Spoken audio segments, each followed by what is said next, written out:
Every now and then, when I think about Dugsi, I realize it wasn't just a class. It was a full ecosystem, a social ranking system, devour or get devoured, a place where your confidence could grow to the ranks of noblemen, or you could get ridiculed and outshined by a 5-year-old. Here's the thing: if you didn't go to Dugsi, that was a bigger problem because in the Somali community, Dugsi wasn't optional. It wasn't because I feel like it. No, despite what was going on in there, if people found out you didn't go, the reactions were judgment mixed with concern. Like, what is this whitewashed kid doing? And nobody wants to be called whitewashed, so you went no debates. Now, as I mentioned in the previous video, the punishments were severe, but also in different tiers depending on what you did. If you mispronounced or made mistakes, you would get a slap or so.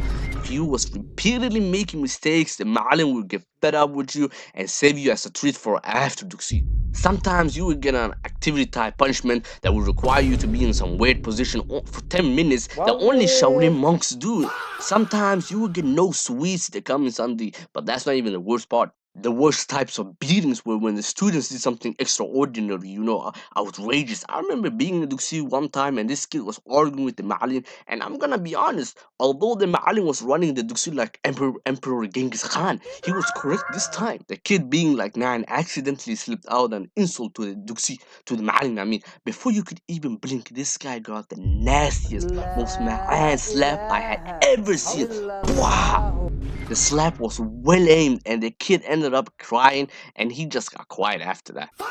Speaking of children, Duxu really tested your ego. You were like 12-year-old making progress juice after juice just for the Ma'alin's 5-year-old daughter that doesn't even know how to tie her shoes is somehow 20 pages ahead of you. How? No, how? Tell me how.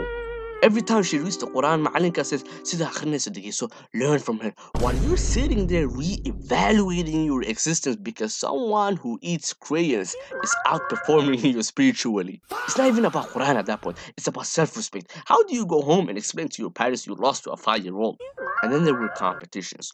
Good old Quran Duxi competitions that were held annually.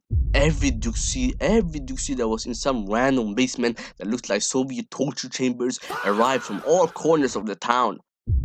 Everyone dressed nice, parents recording, but somehow the winner was always connected to somebody.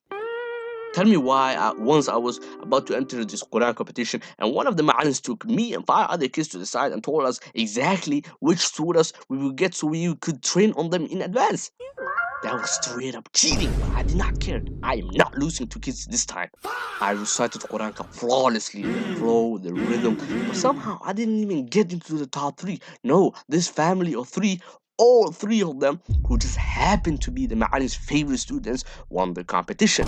How do I engage in corruption and still lose? I don't know. I held back my tears as they was getting the hundreds of kroner, knowing I can't do shit because I was involved in the corruption. But at least he was one of the nicer Mahalins. On my first day in that Duxi, I had the unfortunate luck to enroll specifically the day they had a Hingad test on that green book that everyone knows. Tell me why some of the kids aren't in the competition, but I am forced into it. Alright, sure. I tried my best, but this was way above my Hingad level.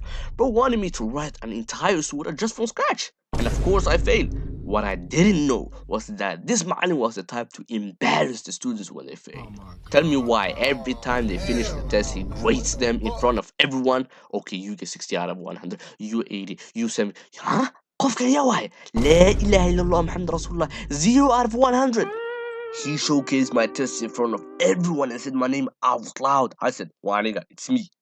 I came clean. This guy then continued to go on a 5-minute rant on why this was the worst test he had ever seen. But that wasn't even the worst part. Niggas that didn't do the test were laughing like, why are you laughing? You didn't even do the test. The next 2 days, I did not go to the Dugsi because that Ma'alim genuinely messed me up mentally. Obviously, later I was forced to go back, and to avoid embarrassment, I trained like crazy and became one of the top students. But of course, he kept doing it to other students, ripping their papers in front of them, and of course, I was laughing. This time, I was down on the crucifixion cross.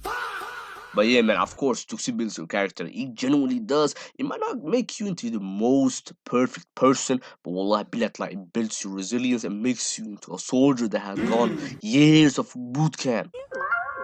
Anyways, man, that's the end of the video. I know this one was short, and I know the videos earlier were short as well. But from now on, I'm gonna make them longer because Ramadan is over and I have more time. So that's the end of this video. If you liked it, then make sure to drop a comment. And as always, stay shining and ma'salam.